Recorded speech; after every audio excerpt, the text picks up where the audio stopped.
Нашинци е наши хора. То дори на италиански така се превежда, дай ностри. Група от хора, които са най-близки. Нашинци за мен са 10-годишно вълнение. Това е едно връщане към моите корени. Означава сплотеност. Любов, богатство. Второто ни семейство. Успяли хора и млади хора. Нашинци. Ние сме като шевица. Всеки е един цвят. Колкото сме повече, толкова по-богата и по-пъстра е шевицата. Това е за мен една отговорност и към България. Това е основата на българските групи в Милано.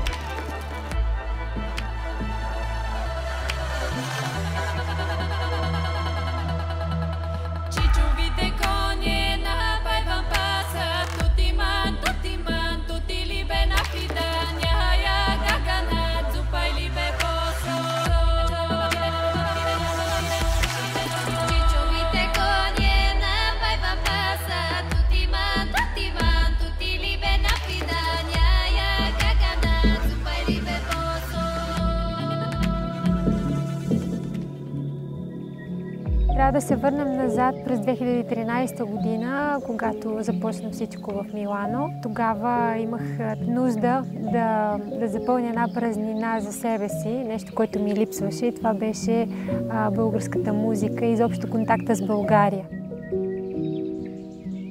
Началото с нашинци беше с едни дълги пътувания всеки петък от България до Милано. На първата ни репетиция, няма да забравя, ние не знаехме дали някой ще дойде на репетицията.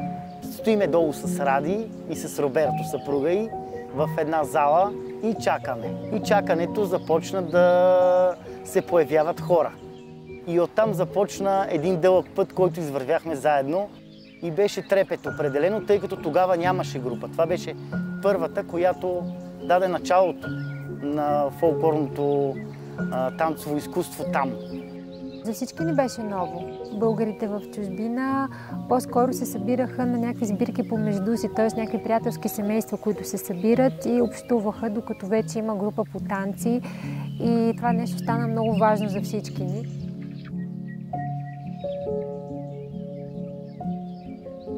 Танца и любовта са едно и също нещо. Когато обикнеш танца силно, това е любов. Това, което аз се опитвам да предавам на моите ученици, е това те да разберат всъщност танца откъде идва, откъде извира. Че танца на сцена идва от някъде, а той идва от миналото. От миналото, което трябва да познаваш добре, за да можеш да създадеш чрез своето изпълнение емоция, която да предадат на публиката. И това на един хореограф дава всичко. В началото започнахме да правим просто хора. Първите ни участия бяха с българското училище в Милано, с децата, с техните родители, т.е. първата публика беше наши хора. По-късно започнахме вече да се качваме на по-важни сцени, да участваме в концерти и си дадохме сметка, че носим определена отговорност, т.е. това, което представяме, трябва да е достатъчно адекватно, да е правилно, да е направено добре. Чуняшка е цвят цветила, цвят цветила, род родила, цвят цветила, род родила и отрод се поломила. Когато чуя българска народна музика, аз се усещам вкъщи. Дава ми някакво усещане за България, за дом, за родина, за приятели, за детството ми. Това е за мен народната музика. Много спомени.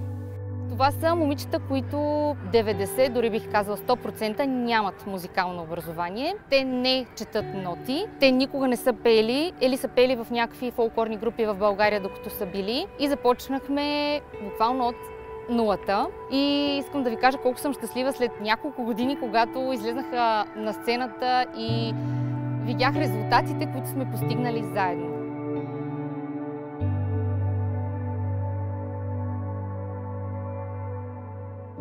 И сега като ги виждам, просто, липсва ми.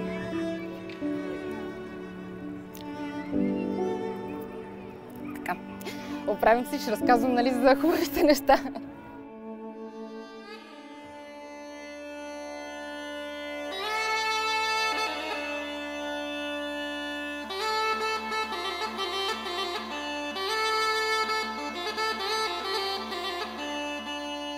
Неделните дни са много специални за всички от групата, защото тогава избухва някаква такава вълна от емоции. Всеки влиза в залата и знае, че това е неговото време за България.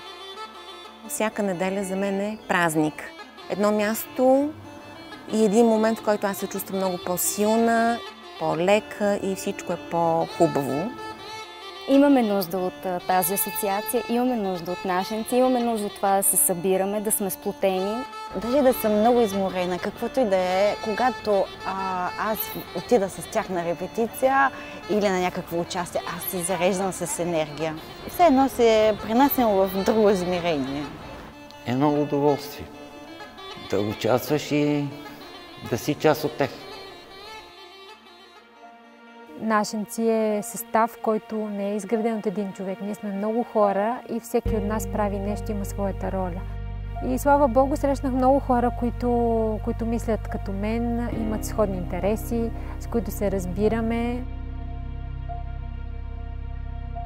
С Ради се запознахме през 2016 година и всъщност това даде началото и на съвместната идея асоциацията да се разшири и да създадем група и тук във Верона.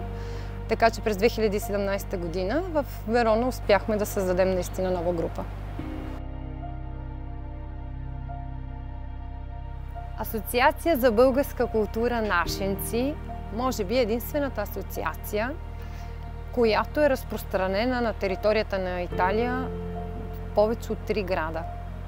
Милано, Верона, Сан Бонифачо и Перуджа. Нашата фолклорна група в Сан Бонифачо е открита преди 2 години по време на пандемията. Направихме откриването, на което ни присъства Радослава Недялкова със съпруга и дойдаха и част от нашенци Милано. Донесоха ни много носии, просто прекрасни хора, облякоха ни, начервиха ни, оплетоха ни косите, за което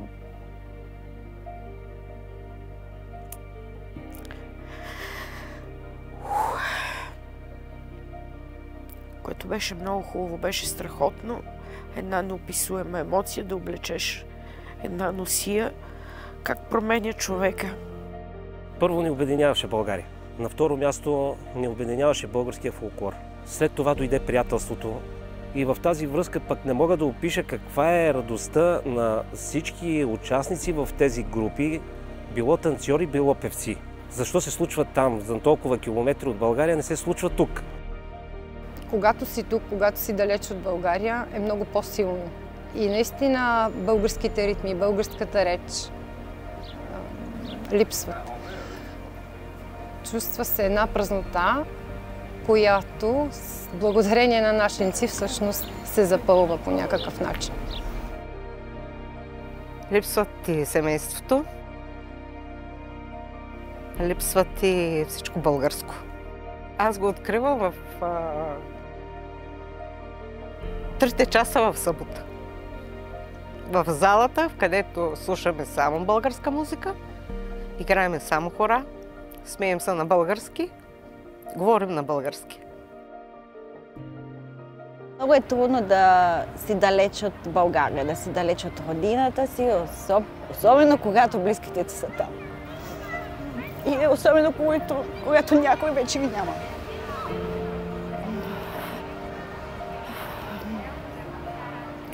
Обаче важното е, че България носим винаги в сърцата си. Когато създадох нашенци, беше чисто така егоистично за мен. Нещо, което на мен ми липсваше. Но по-късно през годините си дадох сметка, че реално то се превърна в нещо, което е важно за много хора. Нашенци дава на хората една любов към народното творчество. Дава на хората интерес към българското изкуство, интерес към всички тези тържества, които организираме. Основна задача ни е да запознаваме Милано и не българите, т.е. италианци, чужденци, дори само туристите, които минават в Милано с нашата българска култура. И ние имаме много събития, да речем на 24 май винаги се разхождаме с българската азбука по големите площади на Милано и просто я показваме, защото смятаме, че това е нещо, което има само при нас. Кирилицата е специална, тя е различна. Разнасяме я по площадите, облечени в носи, за да аз често казвам да се изфукаме с нея, защото смятам, че е важно хората да знаят, че кирилицата е българска.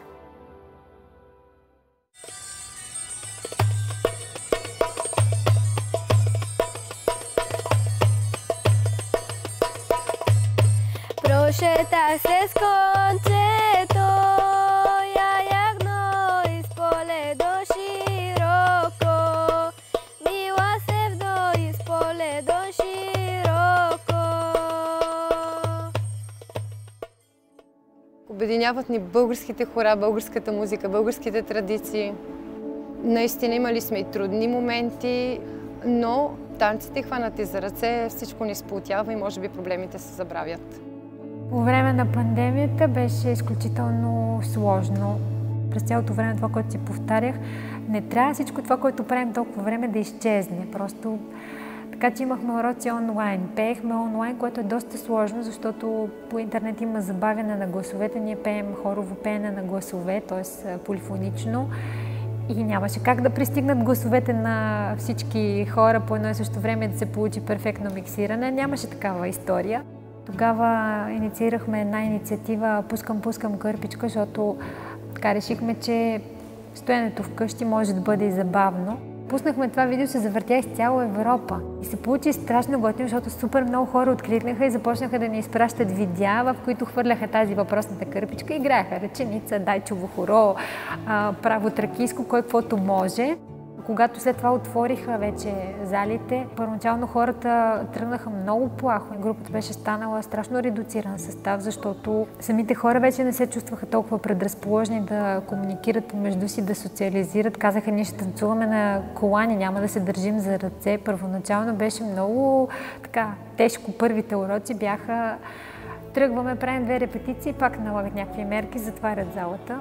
Нямаме зала, хора. Какво правим? Почваме да играем в парка. Излизаме в парка, играехме и правихме репетиции, където е на открито и никой нищо не можеше да ни каже.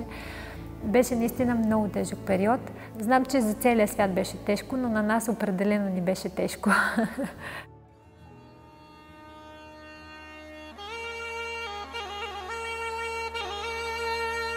Много е важно нашинци да съществуват и да се разрастват, да нарастват колкото се може повече. Нашинци са важни за България. Те са хората, които могат да предават българския фолклор, нашето изкуство, да бъде в пулса на Европа. То се е заложено в нас. Това се е като ген, който е някъде скрит. И когато започнеш от малък да танцуваш, да пееш, да се занимаваш с фолклор, той така изведнъж се показва и казва, да, ето аз съм тук и ще бъда винаги в теб и ти ще го носиш винаги в сърцето си. Те трябва да покажат на европейците, че всъщност България е малка, но има едно голямо сърце, което е свързано с любовта към танца. Любовта към фолклора по принцип. Всичко това се е запазило и до ден днешен и трябва да продължава да се пази.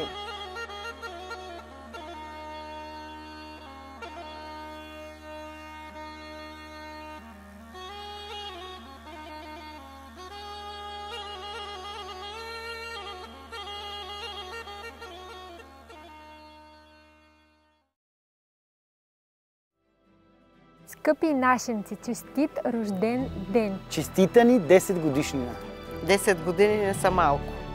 Още 1000 по 10 да направим заедно. Пожелавам на всички нашинци да бъдат живи, здрави и много игриви. Да продължават да вярват в себе си, да правят това, което най-добре умеят и най-много обичат. Да сплотявате българската общност там, зад граница. Да възпитават и своите деца в патриотизъм. Да продължаваме да пееме и да играеме. Да бъдат все така вдъхновяващи, все така организирани. Да имаме още такива прекрасни мигове заедно. Страшно много танци, много идеи. Още много вдъхновение и реализирани мечти заедно. Без вас не мога. Много години, десетки години да дават всичко това, което на мене са ми дали, да го дават и на други хора.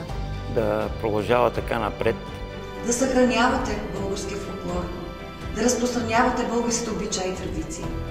Крепко здраве, много лично и семейно щастие и творческо дълголетие.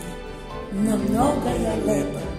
Да сме все така заедно. И да бъдете една от най-сплотените групи не само в Милано, ами в цяла Италия. Да имат много съкровища и изненади с видеята. И да прекарваме прекрасни неделни дни в репетиционната зала.